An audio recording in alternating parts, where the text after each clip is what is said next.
In the beginning, I would like to take a look at the word writing systems.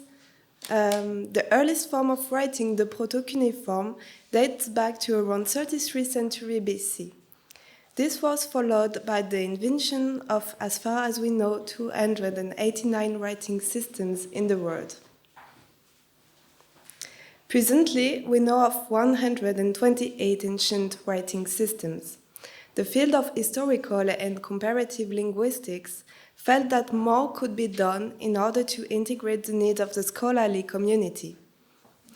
The work of encoding, associated with the typographic research on ancient writing systems, is a very important means of data transfer and conducting research, especially on writing systems and languages, archaeology, the handling and the preservation of text, and so on.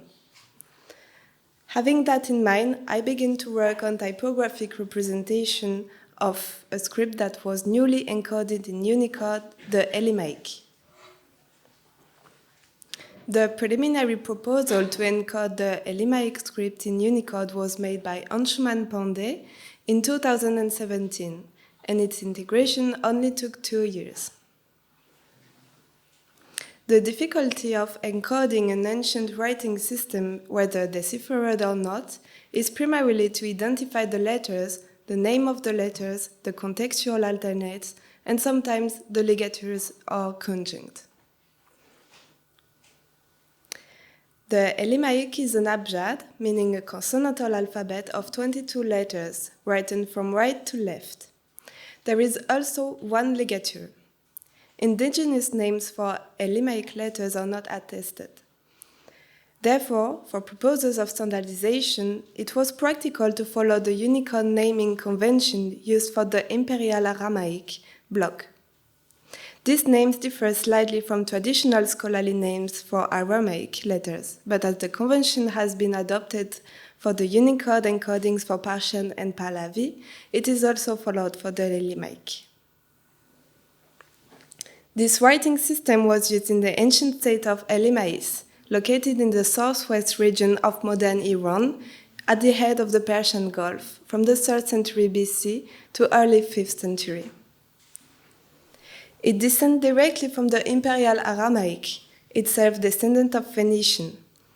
It has many similarities with the neighboring scripts such as Nabatean, Pahlavi, Persian, Hatran, and Hebrew.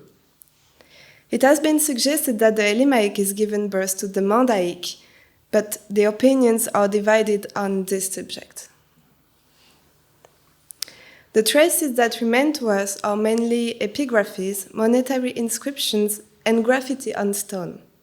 The inscriptions come from 4 principal places, certainly burials. Here are the 5 inscriptions from the geographical site of Tanguy Sarvak, or Valley of the Cypresses. They date from the 1st century BC to the 3rd century. The Unicode proposal is mainly based on these forms. The Valley of the Cypresses in eastern Khuzestan is considered to be the most important archaeological site in Elymais. It is believed to be a sacred grove used for the coronation of Elymaic kings. One of the most recent inscriptions dates from the 1st century and was found in Angé Kamalwand. In Tanguy Chilo, there is a large stone containing graffiti written in carbon ink. In addition to the Elymaic graffiti, there are also ink texts in Persian and Pahlavi script. And finally, this is the Tanguy Bhutan site, or Valley of the Idols, in the Shimbar Valley in northeastern Khuzestan. You can see the inscription here. And here you can see the location of the 5 inscriptions. The reliefs are dated between the 1st century BC and the 3rd century. One of the main challenges of the project was to give a typographic form to a writing system for which the sources are diverse and varied. The first difficulty was to establish the ductus for each letter and to differentiate the will of the gesture from the constraints of the support. One of the main challenges of this project was to give a typographic form to a writing system for which the sources... I already said that, I'm sorry. There is normally an animation that doesn't work. It is always the same thing, I'm lost now. Okay. It was therefore necessary to carefully analyze and compare each letter with the neighboring writing systems and to try to understand the evolution of the alphabet in this corpus. For instance, some of the Elymaic and Hebrew letters have a lot of similarities. It was therefore very helpful to analyze and compare the dictus of the Hebrew letters. In view of the epigraphic sources, a monolinear drawing was more sensible. Since this was the first typographic representation of the script, my aim was not to make a revival, but to clearly highlight the dictus in a consistent manner. This is a reproduction of the text about the shape of the letters from the Unicode proposal. The Elymaic letters looks voluntarily bigger and lighter than the Latin. That the contrast allows to differentiate the Elymaic characters within the text. Generally, in the academic sources, the scholars use the Times New Roman, and if they need to incorporate other script, they use the bold style to emphasize or differentiate. This is the same principle used for the transliterations, which are in italic. The reading is thus structured and hierarchized. And today, it's possible to integrate the Elymaic letters in the text. The article can now be read independently of the representation of the inscriptions.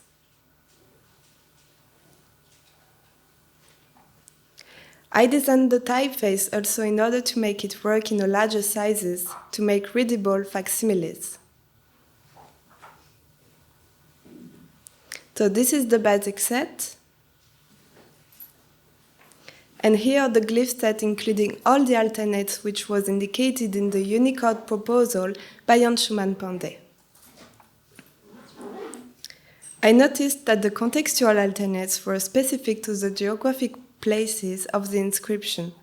Therefore, I decided to create the stylistic set with the name of the regions. These characters are from Tanguy Sarvak. These are from Tanguy Bhutan. And these characters from the Tanguy Chilo.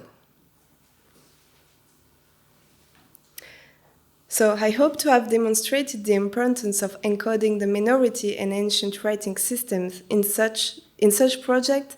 The goal and also the challenge is to design typographic forms which are functional and comply with standards, while remaining respectful and as close as possible to the available sources.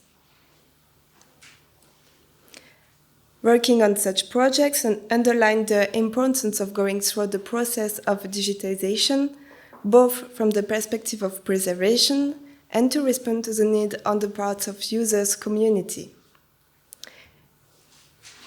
In such projects, collaboration and communication between different fields of expertise are essential and particularly rewarding. The research conducted through the expertise of type design is also a great way to study societies and the evolution of writing. Until now, the participation of type designers mainly came after the work of the linguist and the Unicode consortium. The field of type design could also in the future have a more active role in the process of integration of writing systems in Unicode. Investigation of the issues of designing and encoding typefaces for the specific needs of scholars in history, linguistics, archaeology, and so on, is very important for everyone. The new opportunities offered by computer sciences and the digital humanities, like online catalogs and publication, digital repository, and so on, make it essential to develop new tools to transcribe, publish, and study inscriptions. At the same time, this is a new research area for the type designers. The creation of specific fonts for digital humanities requires an analysis of the structure and specificities of the glyph, as well as a discussion of the encoding strategies, which are themselves an opportunity for collaborative research between our two fields. Beyond the semantic content, the graphic specificities of the signs that make up inscription more often than not carry information on the text's geographical, chronological, technical, and cultural context, and are especially important to studying language, literacy, and the use of writing. Thank you very much, and now I will give the floor to my colleague Pierre Fournier.